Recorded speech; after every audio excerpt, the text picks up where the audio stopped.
भारत के एक ऐसे मंदिर के बारे में जहां भगवान स्वयं विराजते हैं। और अगर आपने इस मंदिर के रहस्यों को सुन लिया तो आपका दिमाग चकरा जाएगा। तो चलिए इस वीडियो की शुरुआत कर लेते हैं। दक्षिण भारत के मंदिर बहुत भव्य एवं प्रसिद्ध है। तिरुपति बालाजी मंदिर सर्वाधिक प्रसिद्ध मंदिरों में से एक है। ये प्रभु वेंकटेश्वर बालाजी का मंदिर है, जिन्हें श्री विष्णु का अवतार माना जाता है। ये आंध्र प्रदेश के चित्तूर जिले में है। ये दक्षिण में स्थित तालाब तिरुमला के पास बना है। इसके चारों ओर स्थित पहाड़ियां शेषनाग के 7 फनों के आधार पर सप्तगिरी कहलाती है। इस मंदिर का इतिहास 5वीं शताब्दी से शुरू होता है। ये मंदिर सभी धर्मों के लिए खुला हुआ है। भगवान बालाजी की मूर्ति को किसी ने नहीं बनाया है, बल्कि ये मूर्ति यहाँ पर स्वयं प्रकट हुई थी। बालाजी की मूर्ति पर चोट का निशान है, जहाँ औषधि के रूप में चंदन लगाया जाता है। बालाजी भगवान की मूर्ति के सिर पर असली रेशमी बाल है। इन बालों की विशेषता ये है कि इसमें कभी उलझने नहीं पड़ती और ये हमेशा ही साफ दिखाई देते हैं। दोस्तों, इस मंदिर में केश दान की बहुत प्रसिद्ध परंपरा है।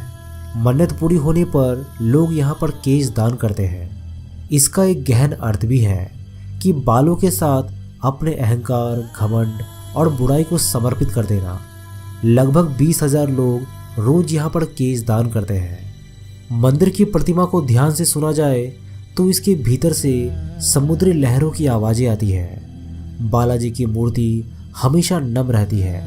अब ऐसा क्यों है, ये आज तक पता नहीं चल पाया है। मंदिर में रोजाना 3 लाख लड्डू बनते हैं। इस मंदिर से करीबन 23 किलोमीटर दूर एक गांव है, जहां लोग बहुत पुराने नियमों के हिसाब से रहते हैं। उसी गांव से लाए गए फूल, फल, घी, मक्खन आदि मंदिर में चढ़ाए जाते हैं। उस गांव का किसी को पता नहीं है और ना ही किसी बाहरी व्यक्ति को वहां जाने की आज्ञा है। भगवान बालाजी के हृदय पर माँ लक्ष्मी विराजमान रहती है। माता यहाँ पर रहती है, ये तब पता चलता है जब हर गुरुवार को बालाजी का पूरा श्रृंगार उतार कर उन्हें स्नान करवाकर चंदन का लेप लगाया जाता है। जब चंदन का लेप हटाया जाता है तो हृदय पर लगे चंदन में देवी लक्ष्मी की छवि उभर आती है। दोस्तों, आपको जानकर ये हैरानी होगी कि यहाँ पर गर्भगृह में एक दीपक बिना घी और तेल के हजारों सालों से जल रहा है। अब ये कैसे होता है, इसका कारण का पता आज तक नहीं चल पाया। पचाई कपूरम को किसी साधारण प्रतिमा पर लगाने से वो पत्थर धीरे धीरे चटक जाता है, लेकिन वेंकटेश्वर भगवान का चमत्कार ही है कि पचाई कपूरम को वेंकटेश्वर प्रतिमा पर चढ़ाने पर प्रतिमा पर इसका कोई असर नहीं होता है। अन्य मंदिरों की तरह यहाँ पर भी भगवान को रोज तुलसी पत्र चढ़ाया जाता है, लेकिन उसे भक्तों को प्रसाद के रूप में नहीं दिया जाता। पूजा के बाद उस तुलसी पत्र को मंदिर परिसर में मौजूद एक कुएं में डाल दिया जाता है, जिसे मुड़कर देखा भी नहीं जाता। इस मंदिर में मांगी जाने वाली हर मन्नत पूरी होती है।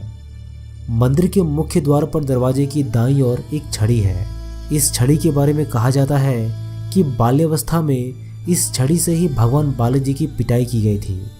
इस कारण उनकी ठुड्डी पर चोट लग गई थी।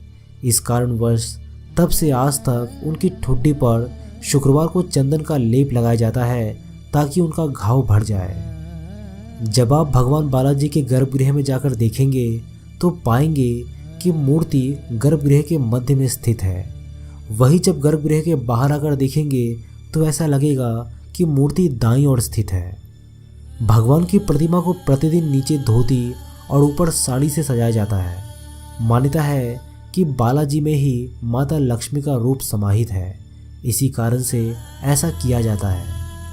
इस मंदिर की मूर्ति पर जो भी पुष्पमाला चढ़ाई जाती है, उन्हें मूर्ति के पीछे फेंक दिया जाता है और इसके पीछे मान्यता है कि इसे देखना अशुभ और पाप है। वैसे तो भगवान बालाजी की प्रतिमा एक विशेष प्रकार के चिकने पत्थर से बनी है, मगर ये पूरी तरीके से जीवंत लगती है। यहाँ मंदिर के वातावरण को काफ़ी ठंडा रखा जाता है। दोस्तों, आपको जानकर ये हैरानी होगी कि बालाजी की प्रतिमा का तापमान सदैव 110 फ़ारेनहाइट रहता है और प्रतिमा को पसीना भी आता है, जिसे पुजारी समय समय पर पोंछते रहते हैं। दोस्तों, क्या आप जानते हैं कि ये मंदिर दुनिया के सबसे अमीर मंदिरों की गिनती में आता है। पर आपको जानकर हैरानी होगी कि यहाँ पर विराजित तिरुपति बालाजी गरीब है और कर्ज तले दबे हुए हैं। जी हाँ दोस्तों, आपने बिल्कुल सही सुना है। ये मंदिर तो अमीर है पर यहाँ के भगवान गरीब हैं। और इसके पीछे का क्या रहस्य है, अगर आप इसे जानना चाहते हैं तो इस वीडियो को ढेर